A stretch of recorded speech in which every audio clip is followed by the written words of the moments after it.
kuha tayo ng yung hindi lang masyadong malaki. Sabi nila yung malaki na din. Sabi sa internet. Yung malaki ito daw, pero siya kainin raw. Pero hindi ko siya kakainin raw at hindi kasi gusto ko siyang hugasan. Tapos yung, diba, napaka-relaxing yung mga kalong. Yung medyo malaki-laki, pwede mo daw siyang i-blanch or ilutuin. Or, let's say, with garlic butter, maybe. So, kukuha tayo. Pwede tayo ng medyo malaki-laki, so para malaman natin yung lasa ng malaki tsaka maliit tsaka malaki. So, tingnan natin. Yun lang. So, hindi ka kukuha ng marami per plant para syempre hindi naman mamatay yung halaman. So, lang enough. So, it's growing abundantly naman siya. So, yan. Medyo may binili sa babay. Diba, bongga? Can you hear the waves? Mga makikitang pwedeng foraging dito sa UK. So, ito yung, ay, wala. Sea beetroot natin. Ito natin siya. Wala siya. Patakan siya kanina. Wild strawberry. Ayan yan. Sea kale and sea sampara. Ito yung mga nakikita sa seaside. Yun, sea beetroot. Sea beetroot. Yan yung, di ba? Yung kinain natin. So, pwede siyang spinach siya, kasama siya ng family ng spinach, tsaka currant variety small leaves, growing plants near the sea, tender and succulent, ideal for salad, boil and bleed in 2 minutes. So, edible talaga siya, gulay talaga siya. Meron pa kang hanapin din natin ito. Ito nakita ko ito doon eh. Pero roots pala dapat yung gamitin.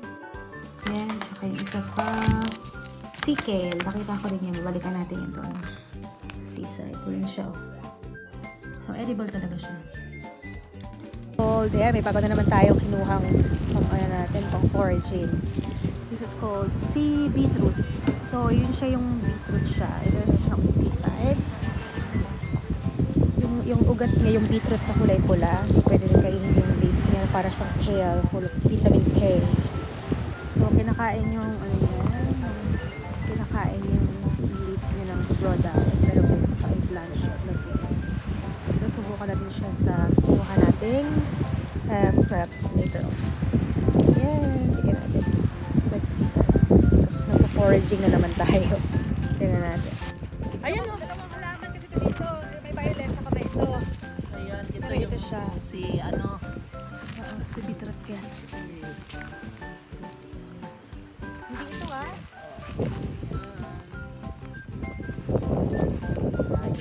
Yan, Si beetroot.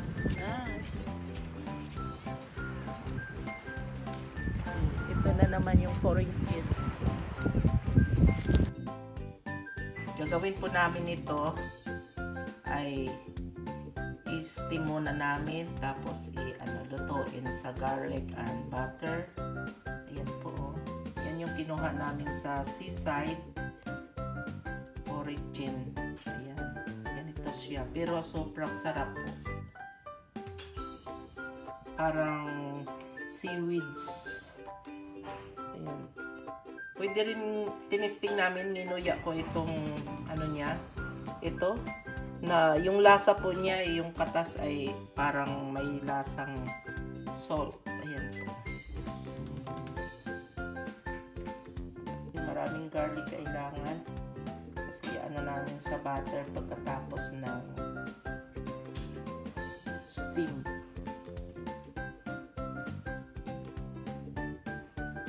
Tapos na namin hugasan. Tapos na hugasan ko na rin ito, binabad sa konting suka. Ayan po yung suka kung ginamit.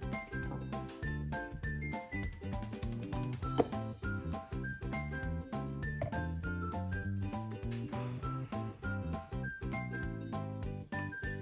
Na yung steamer natin. Nagay ko po ito. Ayan.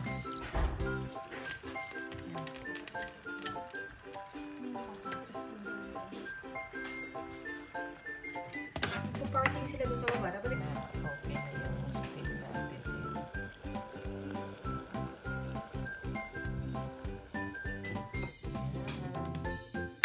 Yung butter.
Lagyan na pala ng black pepper.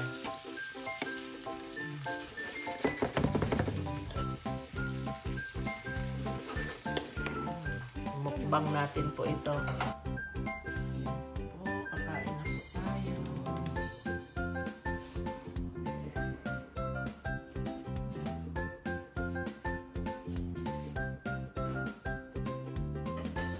Pala yung niloto po naming galing sa seaside na gulay.